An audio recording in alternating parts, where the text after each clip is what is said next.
Wow, that was 10 hours worth of boxing. If you started at the prelims, it started at 3 o'clock Eastern time. It's now almost 1:30 here on the East Coast. I mean, you spent half a day watching professional boxing. I mean, I'm all for it. I was actually at a soccer game earlier today in Philadelphia, the FIFA Club World Cup. I'll put a couple videos up on Abrams Sports on YouTube probably tomorrow because I'd get home and start covering this 11 bout was a 11 bout card, all culminate with Jake Paul defeating Julio Cesar Chavez Jr. And we already have a lot of people.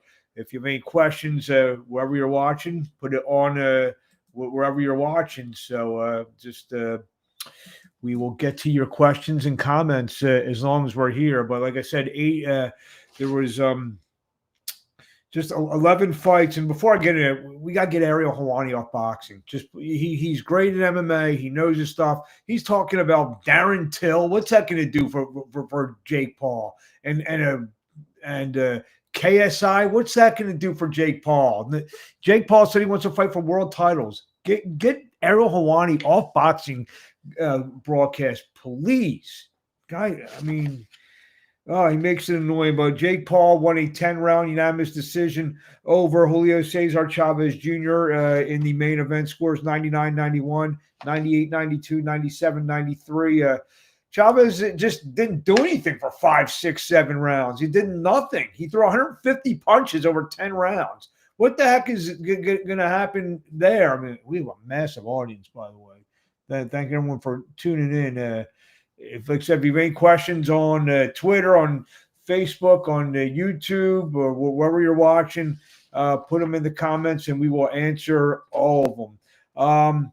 So Jake Paul, yeah, he looked okay. I mean, he looked okay. He's getting incrementally better, and I'm fine with it. I mean, and he's turning himself into a real fighter, a championship fighter. I don't know about all that, but a real fighter. And, you you have to respect the grind that he's put forth over the last 5.5 years. And, I mean, Chavez he was shot 10 years ago. I mean, the guy lost to Anderson Silva when he was like 50 years old, and he lost to he barely beat Uriah Hall. Or I mean, that was just I mean, the fight got good in the last, 4 or 5 minutes of the fight because Chavez.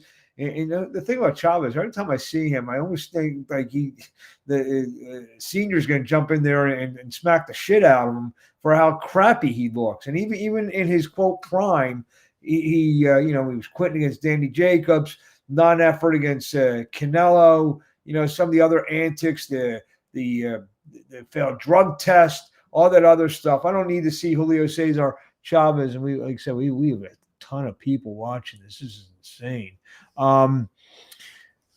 It's just incredible how just shitty Julio Cesar Chavez is.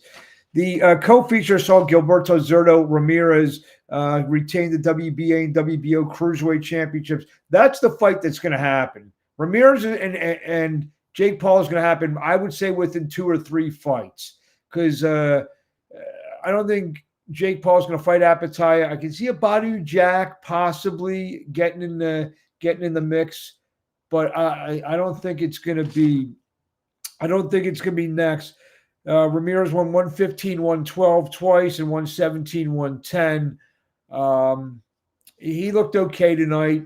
Dorticos, I think Dorticos past his prime. He's pretty much done as a viable contender. And then the 3 fights previous really set the tone for the night. Raul Curiel, who's a future welterweight, at least a top-end contender. I don't know if he's a world champion yet. I mean, because I think right now Brian Norman smokes him. I think Barrios smokes him. Or Pacquiao wins. Maybe he fights Pacquiao. He scored a 4th-round stoppage over the awkward Victor Rodriguez of Uruguay. Devastating knockout, probably broke the guy's nose or orbital bone. In a shocking upset, Julian Rodriguez, who was a good fighter, a good dude. I've known Julian a while. I've actually done some broadcasts with Julian. He comes back to score a 10th round stoppage over Avius Griffin. Griffin was the undefeated fighter from Chattanooga, Tennessee, came in 17-0. Rodriguez really took the stink off that Pedraza loss and reinvented his career tonight. And we'll see him in a bit, another big fight. You know him, his pop, Alex Devia, does a lot of the rings on fights all over the country. Good people, happy for Julian. You know, I don't really rooting interest, but I'm happy for Julian Rodriguez. He got a real nice victory tonight as he stopped Avius Griffin in the final round of their fight. And the shocking fight of the night, Floyd Scoffield taking out Tevin Farmer in the first round of their fight. We got some chats here. I'm not going to print that one. One of our commenters says Jake's on something. I'm not going to say that. No, that's he can't. In fact, he actually did a video the other day showing his piss test results. So I don't think that's the case at all. Jake Paul's, he works his ass off. I've known for years. He's been working his ass off when he was with when he first started this. I saw some videos of him that no one has seen, and I didn't know who he was. And I know a lot about pop culture. I didn't follow the YouTube section of things, and I just knew he was he just worked his ass off doing getting prepared for boxing, and he's he said he's only 28 years old. Give me another year and a half, 2 years. We'll see where he's at. I don't need to see the Tank Davis fight. I don't need to see KSI or Darren Till. Maybe a top 50 to top 75 cruiserweight. I mean, if I went through BoxRec, I'm sure I can find a name out there. If anyone else knows, they can put a comment on it. Like I said, even after we go off the air, I will. We'll answer these questions if they're posted. So Floyd Scoffield stopping Tevin Farmer in the first round. Shocking. I mean, this was a close as a 50-50 fight, going to maybe 55-45 for Scoffield. He was a slight favorite in this fight. And he hurt Farmer with a big right hand, dropped him, and Farmer never could get going in this fight. Very surprising. But that also establishes, and they were using the term, gives the appetite for Floyd Scoffield now to finally get that Shakur Stevenson fight, the fight that he had, the fight that he did not, the fight they did not have because he got sick in Saudi Arabia the week of the fight. So I expect to see Scoffield fight a major fight in his next fight. His dad, who I don't know if people have seen interviews, his dad's he's a real riot, and he talks a lot of crap himself. And like I said, we have so many people that are watching us on X right now. It's tremendous. I got almost 300 people watching on X. I got another 50 watching on other platforms. So like I said, if anyone has comments, we will answer them. Like I said, when we go off the air. Holly Holm on the prelim portion, she came back, the former boxing star, turned UFC star, now back to boxing. She goes to 33-2-3. She's previously undefeated Yolanda Vega. So Holly Holm is back in the fold here as a professional boxer. And, signing with MVP, and all the female fighters that they signed. Going to be at the fight, the Serrano Taylor fight on July 11th. So that she will be in line. Maybe her and Stephanie Hahn, if they fight, is a humongous fight in that part of the world, because Stephanie's from El Paso, Texas. It's not too far from Albuquerque, New Mexico, and that fight is a huge a huge fight. See my man. Let's see here. Mark Nate, my man. I know who this is. I won't reveal who you are, but I know who you are.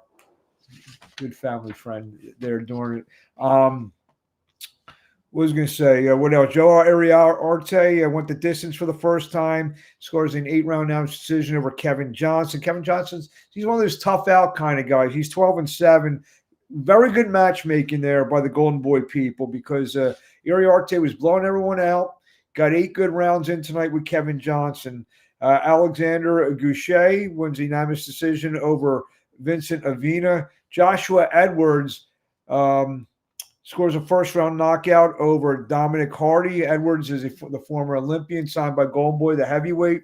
He's a heavyweight to keep your eye on, trained by Ronnie Shields down in Houston, Texas. A little bit of an upset. The former world champion, Rene Alvarado, had one last stand. He scored a 10-round unanimous decision over Victor Morales. Morales was 20-0 coming in, and Alvarado, like I said, 35-16. He was hanging on. Gets the victory over the undefeated Morales and starting the night way back at 3 o'clock today. John Ramirez, top contender. I mean, that's it. It was a fun card tonight. Well, scores a unanimous decision over Josue Morales, but I thought it was an excellent show tonight. You got the upset with not the upset, but the way that the fight ended with Scoffield over Farmer. You got the upset, the knockout with 5 seconds left. Julian Rodriguez over Griffin. Also, Raul Coriel, like we said, future. He's going to be in probably a good size fight. They were talking about maybe doing the rematch with Rocha. I'm all for it. And the winner will get something significant. Also, Gilberto Ramirez defends his titles. He wants Apataya yet. We'll see what he has to, he's got 2 fighters, 2 titles. So he will be in a, I don't know what his mandatories call for. Dorticos was one of his mandatories. I don't know if his WBO mandatory is up yet or what. And again, finishing out the night, Jake Paul wins a 10-round unanimous decision over Julio Cesar Chavez Jr., who fought about 7, maybe about 6.5 minutes of a possible 30 minutes tonight. He said he gave away the first 5 rounds. He gave away. I don't know. I just don't know what guys he's doing in there. He was just doing absolutely nothing. So we got good 13 minutes in here tonight. So we'll wait a minute. Next week, 4th of July, nothing big coming up. Like I said, July 11th, I'll be at the Taylor Serrano fight. We'll also possibly be at the fight in Queens that will feature Shakur Stevenson and Zepeda. Shakur Stevenson and Schofield fighting 3 weeks apart, so they're basically on the same schedule. So we might see that fight should Shakur Stevenson and Zepeda wins, and there's no controversy or whatever.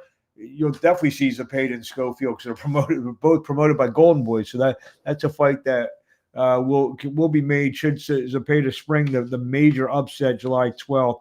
July 19th is a big night in boxing. I'll be broadcasting in Pittsburgh that night, but July 19th, you have Dubois taking on Usyk in the afternoon. You have Pacquiao fighting Barrios. You got Bam Rodriguez and Cafu fighting also on the zone at night. So you got 3 major cards on that day. Looks like 2 pay-per-view cards on the same day. So July 19th is going to be a crowded night, and there's going to be other fights coming up at the end of July into August. The tentative date I'm hearing August 16th for Tank Davis and Lamont Roach rematch, possibly in Las Vegas. And September 13th, the big one, Canelo Alvarez taking on Terrence Crawford will be there, doing big shows every day from Las Vegas in September. Live shows, great guests, giveaways, the whole 9 yards. So stick to Abrams Boxing on YouTube, Marc Abrams Boxing on Instagram, M. Abrams Boxing on X, Marc Abrams on Facebook. We'll be everywhere. Abrams Boxing and Sports on TikTok as well. So everyone have a great night. Thank you, everyone, for joining us, and we will talk to you soon. And like I said, any comments I see afterwards, I'll do my best to answer. Have a good night.